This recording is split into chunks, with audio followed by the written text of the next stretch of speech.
नमस्ते, वंदन, अभिनंदन आप सभी का। अगर अभी तक चैनल को सब्सक्राइब नहीं किया है तो कृपया सब्सक्राइब कर लें ताकि आपको जानकारियां समय समय पर नोटिफिकेशन के माध्यम से मिलती रहें। आज का विषय आरटीआई पर। आपने देखा होगा हर कोई जन सूचना अधिकार अधिनियम के तहत आवेदन देने के लिए तत्पर रहता है और सूचना उसको मिलनी भी चाहिए, उसका अधिकार भी है संवैधानिक रूप से भी और राइट टू इन्फॉर्मेशन एक्ट के प्रकाश में भी। लेकिन एक सवाल यहाँ पर आता है, जब आप तृतीय पक्ष की सूचना मांगते हैं तो आपका हित निहित होने का कुछ न कुछ वजह होनी चाहिए। आपको याद है, चाहे वो रिटायर्ड जस्टिस पुन्नुस्वामी वाला केस हो, चाहे गिरीश रामचंद्र देशपांडे का केस हो, माननीय उच्चतम न्यायालय द्वारा जो विधि व्यवस्था दी गई है वो अद्यतन लागू है। अब मान लीजिए मैं एक उदाहरण दे रहा हूँ। मान लीजिए कोई बच्ची है, पीड़ित है, पॉक्सो एक्ट के तहत उसकी ओर से किसी अन्य ने एफआईआर दर्ज करवा दिया। निश्चित रूप से दंड प्रक्रिया संहिता यानी सीआरपीसी या बीएनएसएस के तहत किसी भी नागरिक को ये अधिकार है कि वो थाने को किसी भी घटना की सूचना दे और ये उसकी नैतिक जिम्मेदारी भी बनती है। अपराध को रोकने के लिए उसका सहयोग भी आवश्यक होता है, इसलिए उसको करना ही चाहिए।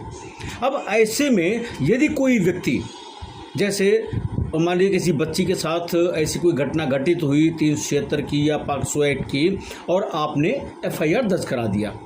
अब एफआईआर दर्ज कराने के बाद चार्जशीट भी हो गई।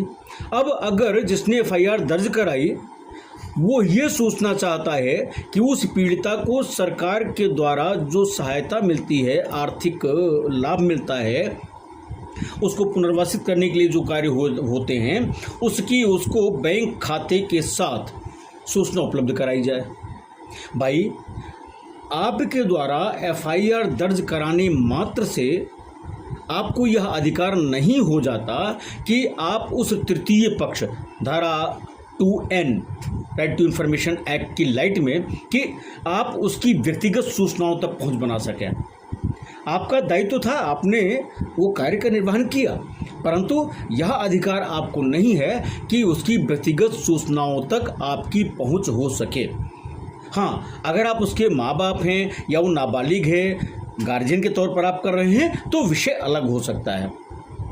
लेकिन सामान्य तौर पर तृतीय पक्ष की सूचना यदि व्यापक जनहित में नहीं है और व्यापक जनहित में होते हुए भी अगर आप स्ट्रेंजर हैं तो सूचना देने में जन सूचना अधिकारी को असुविधा होती है, विधिक दृष्टिकोण से उचित भी नहीं है।